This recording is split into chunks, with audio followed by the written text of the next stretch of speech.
Hello, people. Welcome to the community of the Growth Mindset podcast.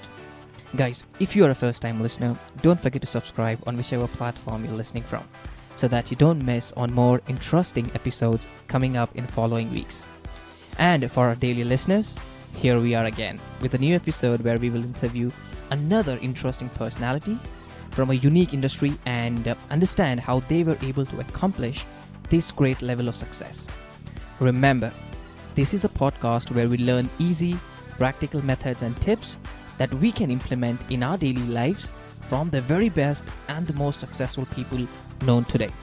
Because as we all know, success leaves clues.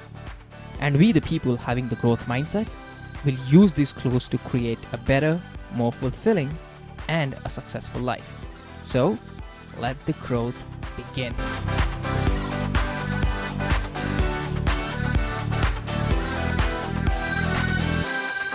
Mm-hmm. And obviously, see, a lot of people, let's say if I want to work at Google or Microsoft, they may not have somebody or let's say a person who they know at that particular company.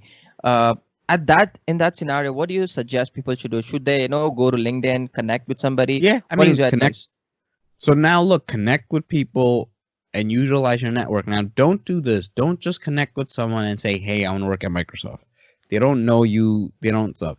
You gotta Yeah. start focusing on building relationships. So find ways. Maybe start liking someone's post. Maybe start Mhm. commenting and start building relationship with people so that you can get confident. And then you can ask someone, "Hey, do you know someone at Microsoft?" So again, it's not. It's saying like, "Hey, I want to build a house in one day." It's like you can't. You have Yeah. to. You have to start building the foundation. Like, Foundation look, first. I've Yeah. been networking for years, and there's some people I've networked with years ago that partnerships are only happening now. It's not like, hey, because look, it takes time to build trust. It takes time for them to understand you. There's some people you meet today that things may not work out today, but you don't know how things are going to be 5 to 10 years from now, Yeah. right? Like, for example, one of my high school buddies, he was able to get me masks, and it's because I kept in touch with him. So, and it was just, look, I was his friend. I kept in touch. I went to his Yeah. wedding. When we would talk, we talk every few months on the phone, and that's why it Mhm. happened, right? Because I kept in touch. It's not like I wanted this to happen. Makes It just sense. happened, right? So you focus on helping others, providing value, and then people will do the same for you. 100%. And Well, I have one more thing. yeah. Also, I would tell people, don't be so fixated on working at these companies too. I see some people, I have to work at Google. Yeah. Stop defining yourself, by your identities. Because think about it. Why do so many people leave the companies? Because they're obviously not perfect companies, right? True. They're good companies. They have good benefits, but how many people, ex Google, ex Google. These companies market themselves on getting the brightest people and them leaving, so that people say, oh, ex Google, and they assign themselves. Again, it goes back to the college. Oh, you work at this company, you must be better. It's like, look, obviously they're smart, they're talented, but don't think that your life is solely defined by where you work for or the school you go to. There are many ways, and focus on the impact. There's some people who have companies you've never even heard of who are doing way better than these guys. Yeah. So see, this is something which again I believe in India as well. There's a lot of emphasis on the education, the degree, and I believe that's across the board, almost everywhere. Not I'm not sure about the US. So how important is this? Getting or trying to understand what your true calling is, and going after those, building your dream, building your business, right? Rather than going and working, let's say, a 9 to 5 job. So I think it's okay. Look, it's okay to work a 9 to 5 job. It's Mhm. like everybody needs to be doing different things. Like some people like, oh, forget 9 to 5, but it's like business owners have employees. It's such a weird mindset. Like, do you look down on your employees? And Yeah. most business owners do not let their employees come in whenever they want, right? They have strict schedules. For Yep. some people, look, some people like stability. Like for an entrepreneur, it's an emotional roller coaster, Yeah. right? There's some weeks, oh, I'm making a lot of money, and then some weeks it's like it's terrible. Yeah. Not everyone can handle that, and also financially. Look, if I had kids and stuff, it would be a totally different scenario, right? Yep. That I have people to provide for. If let's say my father passed away, right? He works, so then it changes it. If he passed away earlier, you don't know. So it's like I think everybody needs to find out what's right for them. Yeah. But and you don't have to necessarily always get your passion from your job. You can get it from a hobby and stuff. So it's all about figuring out what's feasible for your life. Mm-hmm. Because at the end of the day, you'll need people who work at the grocery store. You'll need people who work at all these places. And, people should value them because now look at this in the US. Now, essential workers are grocery store employees. What would we do without them, right? Exactly. There's some doctors who can't work a cash register or change their tires, right? Yep. So I think we really need to start valuing every role in society. And I would tell Mm-hmm. people, look, you got to figure out what's right for you because there are a lot of things online that make business very sexy. Like, oh, yeah, business owners, this and that. But rarely, again, they're trying to sell you a dream so you could buy Yeah. their course or whatever. Figure out what's right for you. I don't tell everyone to be an entrepreneur. It's look, if I had a job, it would be stability, and some people just need that. And there are benefits to that. There are benefits to what I do. Mm-hmm. I mean, for me, it's like I'm not a morning person, so I don't want to wake up early. But for Yep. someone like that, they wake up early. To them, they like the stability. They like going home, not thinking they mispredict. For me, it's like I don't really care about that. I thrive in this environment. It's not draining for me, so I Mhm. stick to it. Makes sense. And your personal, since you've been hosting a podcast, who's your personal favorite? Somebody who's had a really great impact on you, and who did not have a degree. So there's someone I had. He's the 13th episode of my podcast. His name is Mm-hmm. JT McCormick. So he has a very interesting story. Mm-hmm. So his dad was a drug dealer and his mom was an orphan. He grew up in the 70s in the US, which is very time. His dad had like 20 something kids. Wow. His mom only had one kid, so with several different women. And his dad was black and his mom was white. So he faced a lot of racism because black people didn't like him Yeah. and white people didn't like him. And he was like homeless at some times. He was like sexually abused, and it was just very tough life. And Mm-hmm. he, were scrubbed toilets at 18, and now he's the CEO of a book publishing company. And Wow. his book is called I Got There. I would really recommend it. And he just unstoppable force when it comes to work ethic. Like he was always just working hard at. Even when he scrubbed toilets, he made sure that he scrubbed the best toilets. That there was no one who scrubbed better toilets than him. And that's just the very honorable guy. So, and even just the way he treated me, uh, right? And then one day I'm gonna meet him. I said, look, if you're ever in New York City, I'll pick you up from the airport. It just you see a lot of people who live in Yeah. poverty. He had like a third world life in the U.S. Just very, very tough. He just hungry. He had to, like, there were times where he would have to take care of siblings, no parent in sight, and he was like 12 years old, and he's watching a 6-year-old, 4-year-old, and 2-year-old, right? Wow. So it's he had to steal food, just so I think that. But living in India, you see a lot of people who have like tough lives. So it's like Yep. there are all these people around you that you need to just value. And it's all about the work ethic, right? End of the day, as you said, the person that you interviewed as well, he had that work ethic, saying, if he does something, he has to be the best at what he does, or doing the right work rather than just doing something to get off, just finish Yeah, the I work and mean, just. I would say work ethic is very important, but I would say make sure that you do the right work. Mm-hmm. Because look, imagine you say you have someone who's writing books by hand, right? They're copying. I mean, it's very hard work. Let's say they're writing hundreds of it, but it's not smart, right? You have to think about, so especially now you have to think about work ethic is it's complex, but work ethic multiplied by the right type of work. So you want to start being strategic with your work ethic, right? If you spend Yeah. all day reading children's books, that may not help you, right? It's a balance of everything. You have to apply your knowledge, you have to learn, and you have to also focus on, I think, areas that you really care about and that you can see yourself succeeding in. Yeah. And what about people who don't have a degree? What can they do to make sure that they also become successful in their lives? So I know in India India is gonna take some time because I just know Mhm. the stigma. It's just so much. It's hyper emphasized, right? Yeah. Getting an education. Yep. I think now it really comes down to people with degrees being open, but you really have to pick up skill sets in growth industries because growth industries are more susceptible. They're growing so fast that you can, right? If you're like a programmer, you're very good. You're building software. It doesn't matter. Mhm.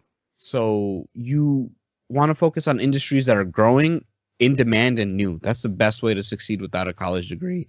Because Mhm. I know other times, if you don't have a degree, your just wages are just so low that you Mm-hmm. really can't do much, that you don't really have room to grow. But you have to get creative. And I know like the smart people, I see it right now. Like I have a virtual assistant from India, so it's like I don't even know if he has a degree, but even Mm-hmm. I didn't ask him for his degree. Again, Yeah. he built the relationship. So figure out things that, especially in a country like India, that you can use your skills abroad, Mm-hmm. because abroad they don't care. A lot of people don't even know what IIT is, right? Mm-hmm. So it's like to them it doesn't matter. So I Uh-huh. would say that's a way to be creative and succeed without a degree. Just other Mm-hmm. areas like there if because my podcast editor, he's in Venezuela, right? Mm-hmm. I don't does he have I don't know if he has a degree. He's just very good at podcast editing, and I learned a lot from him. So I know a lot of people, they use people virtual assistants, they use people, video editors and all that stuff, and Mm-hmm. they just look, if you do good work and you are easy to work with, they don't care. Yeah, makes sense. Do you personally read books, Junaid? Yeah. I mean I've been so busy that I haven't been able Uh-huh. to, but I'm a big fan. Like ideally, I when I have more free time, I want to start reading more. But I read a So, lot of articles, read a lot of mm-hmm. comments, right? I've learned Mm-hmm. so much just from others reading. Which is your favorite book? Let me guess. Is it anywhere around the lines of Tim Ferriss? Maybe the No, 4 Hour no, Work no, no, Week? no, no. No? I'm not Okay. a big fan of those books. I think they sell Okay. hopes and dreams more, and they sell themselves. So let me give a handful. So I like Chris Voss's Never Split the Difference. It's a book on Mm-hmm. negotiation. He was the FBI's top hostage negotiator. The other book, and negotiation is something you always use in life, and you can Yeah. identify. The Another book is Roger Dawson's Secrets of Power Negotiating. He breaks down the Mm. tactics that people use to negotiate, so you can identify, oh, this person's pulling this on me. And Interesting. these are more just people's lives. And two, it's the autobiography of Malcolm X as told by Alex Haley. Yeah. I absolutely love that. The other one is called The Greatest My Own Story, the autobiography of Muhammad Ali. So those, I think, Perfect. I don't know. It's just you really see how hard they work, what they went Yep. through, and how much they stood up for their beliefs, so that Mm-hmm. and how they went about it and what they faced. Yep. It's just Yep. those are I'm a big fan. So though, if I would recommend any two books, it would be the Muhammad Ali and Mm-hmm. the Malcolm X. Yeah. All right. Makes sense. Perfect. Now, I have one question here, Janad, with regards to Yeah. people who wanna, build their a personal brand or start their own business.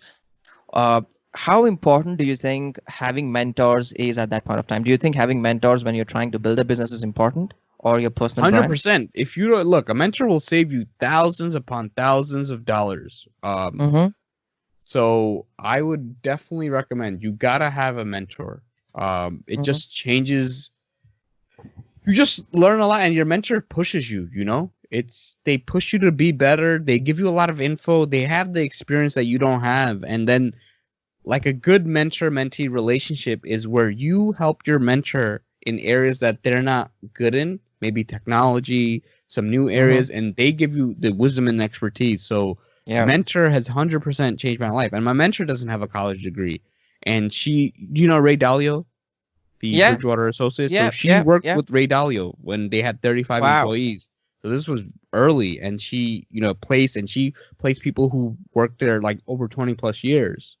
And Wow. it's like she gives me a lot of insights into recruiting and even Mm-hmm. resumes. Like I showed her resume a couple of days ago, and then she was like, wow, you do a good she was like, hey, here's some suggestions that I would give you. So, and coming from someone who does high level stuff, right, who places chief of staff, who does background checks on CEOs, Yeah. it's that experience I cannot have. And it just opens your mind. Like a good mentor is gonna push you, and they're gonna push you outside your comfort. Like she's always like, nah, you come on, you could do this, you could do that. Uh-huh. And Yeah. they're always just vouching for you. And Correct. it saves you years of learning, right? It saves you a lot of money, and it's just a good friendship. And I have a mentee, so I help him out and guide him, and just deal Mm-hmm. with a lot of issues. Interesting. And how to find the right mentor? Because again, if you go online today, you're gonna see everybody claiming to be a mentor, right? But how do you Yeah. find the right mentor for yourself? It's just an organic relationship. So my Mm-hmm. mentor, we pitched at a pitch open mic night where you pitch your startup and stuff. So she Uh-huh. pitched, and this was like August 2018. She Okay. pitched her startup. I pitched mine first. She pitched, and we just resonated, and we followed up, and then from there we met up, and then just happened. She loved what I did. I love what she did, and it just grows. You keep following up. Don't like the worst thing is when you ask someone, "Hey, can I be your mentor?" It's like they Hmm. get so much of that. It's so cheap and easy, right? It's Yeah. like what? Why would someone? Because the thing is, it's like, look, I can only mentor so many people. I Yep. can't mentor hundreds of people, and it's also emotional, right? There's an emotional aspect of it too, but it's more like, look, if you have a relationship, you like what they're doing, it naturally happens, and you never ask. So start with someone in your network, and again, you got to follow up. And not everyone's gonna be right for you as a mentor, but the right one will make a big difference in your life. 100%. Yeah. Now, this is a question, Janai, that I ask almost, we're coming to the end of the discussion. So there are two questions that I want to ask you. Um, First one is this. Now, imagine, let's say you're pretty young now, right? But let's imagine that after 20, 30 years, you're 60, 65, you've lived an amazing life, you've had an impact on the planet, you've helped people, made a living. Now, it's the time that you're passing on, right? Now, there are two advices that you could give your kids to live a better life. It could be professional, personal advice, anything that you want, but only two advices. What those two advices are gonna be? One thing I would say: make sure you read. I've learned Mm-hmm. so much from reading, and let's see, now I'm limited to two. This is tough. And the other thing is self-awareness. I think one of the Mm-hmm. reasons that I'm able to sort of grow, right, and I still have a long way to be successful, Mm-hmm. but self-awareness, like a lot of people just don't know themselves. They get so caught up in society, they get so caught up in other people that they don't know themselves. They don't know how to handle themselves. They don't know what's right for them. And that goes back to what I said earlier, that not everyone can be an entrepreneur. So a lot of people, sometimes they become entrepreneurs because they want to be cool. They think so. Understand what's right for you. Understand what your strengths are, what your weaknesses are, and sort of focus on your strength and stay in those areas. Improve your weaknesses, but don't necessarily try to do things that you're terrible at. It's okay to have other people do things in your Yeah, business. So that's kind of, and so just knowing, like, hey, whether you're an introvert, you understand, hey, I can only handle this many social interactions. I need this much. Because when you don't know yourself, it's sort of confusing and it's draining, right? Like, I know people who are bipolar, so they have mm-hmm. to know, hey, I have to do this is what I have to do. Like, I know I'm not a morning person, and it's when I worked, I was late for work every day.